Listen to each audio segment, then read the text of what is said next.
Na-offload ako, so parang na-motivate ako lalo na kailangan kong makapunta ng Dubai. Wala, kinabahan ako kasi pag scan ko, punta daw ako sa immigration. Hello mga kaabayans! Ngayon, ang araw na to ay meron tayo susunduin na client na galing ng Pilipinas papunta dito sa United Arab Emirates. At anong gagawin niya dito? Siyempre, magtatrabaho in a legal way with the help of our recruitment agency in the Philippines. And of course, ng Aba or Albab Alabiad ay nakarating siya dito. Tanungin natin siya pagdating sa airport kung paano ba yung naging process natin sa kanya ng kanyang mga documents like OWA, OEC at yung pagpipidos niya sa Pilipinas. So, ano mga kabayan? Samahan niyo ako? Let's G! So, ayun mga kabayan, nakikita natin dito sa radar na ito na nakalapag na ang ating client dito sa Dubai Airport. Dapat kasi ang schedule niya is 6:10 pero mas maaga. Ang galing. Siguro napakabilis ng aeroplano na sinakyan niya. Let's go!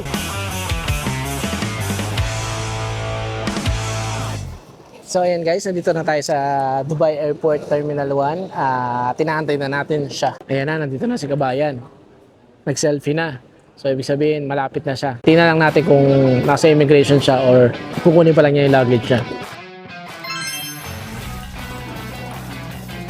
Si Miss Rowie, welcome po dito sa Dubai. Thank you. So, ano pong masasabi niyo? Kamusta naman po yung biyahe niyo? Sobrang nakakapagod. Parang pinipilit kong matulog ng 9 hours sa biyahe. Pero nakatulog naman po kayo. Nakatulog naman po. Sa tingin niyo, mga ilang oras yun? Mga 5 hours. So, pwede na yun. So, anong nararamdaman niyo sa aeroplano? Actually, first time ko kasi ng long flight. So, kinakabahan. Pero goods naman kasi parang steady lang yung flight talaga. So, first time niyo po bang mag-abroad? First time, oo. Pero nakapag-travel na kayo? Hindi na, as in first time na international flight.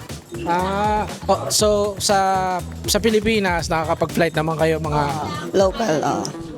So yun. So kamusta naman yung pagpasok natin sa immigration sa Pilipinas? Ano yung mga papel na hinahanap sa inyo? Yung OEC, tapos yung, of course, yung passport din. At saka yung mga supported documents na mga, yung contract, yun. Yun, yung importante, lalo na yung OEC. Yun ang pinaka-importante po. So, saan po muna kayo sa Pilipinas? Sa Cebu po.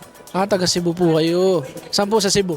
Sa Danao City po. Ano naman yung nangyari dito sa immigration natin dito sa Dubai? Wala, kinabahan ako kasi pag scan ko, punta daw ako sa immigration. Pero goods naman pag na-scan na yung passport ko. So, ganun lang po ka-smooth. Yes, very smooth lang po. Sa Pilipinas naman, ulit, ano yung trabaho nila sa Pilipinas? VA po ako. I'm a VA. Virtual assistant. Oo. Sa Different clients, US. paano nyo naman nakita tong trabaho na to dito sa Dubai, yung trabaho dito? Kasi actually, nag-tourist ako dati. Tapos na-offload ako. So parang na-motivate ako lalo na, kailangan kong makapunta ng Dubai. So naghanap ako ng way na nakita ko sa Facebook yung ABA agency. And then nag-inquire ako through WhatsApp. And then napaka-responsive naman nila. And approachable naman sila.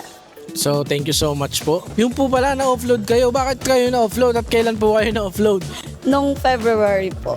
Nitong February lang na to? Oo, nung February lang. Bakit po? Anong nangyari? Ayun lang mapasukan dyan. Kasi tourist po kayo. Tourist. Sabi naman nung sa immigration, huwag ka nang kabahan kasi kompleto na naman yung document mo. So, goods ka na. So, ibig sabihin, itong pagpasok nyo sa immigration sa Pilipinas, na second immigration kayo. Kasi para i-clear yung offload. ko. February lang kayo na offload. Ang hindi ko magets, bakit po kayo na offload ng tourist visa? Kasi yung mga documents ko is iba yung nag-process. For example, sa ticket ko, may nag-sponsor ng ticket ko, which is bawal daw yun. Dapat, ako dapat yung nagbili ng ticket, ng accommodation ko to prove that I can support myself sa pag-travel ko. Buti nakita nyo po yung Aba or Albab Alabiad para magkaroon kayo ng idea at nagkaroon kayo ng employer dito sa UAE. Oo, siguro talaga, plan talaga ni God nga makita ko yun. Kasi determinado talaga akong makapunta ng Dubai and I think it's the only way para makapunta ako ng Dubai. So nandito na po kayo niyan. Oo nga, welcome. Welcome myself. Wow. So may sinasabi tayo dito pag nandito ka sa Dubai. Habibi, come to Dubai!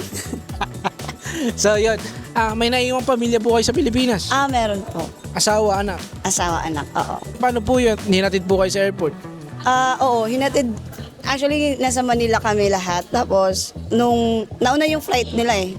So, mga madaling araw, nauna sila pauwi ng Cebu. Tapos ako naiwan to, let's say 12 noon yung flight ko. Ilan po yung anak nyo?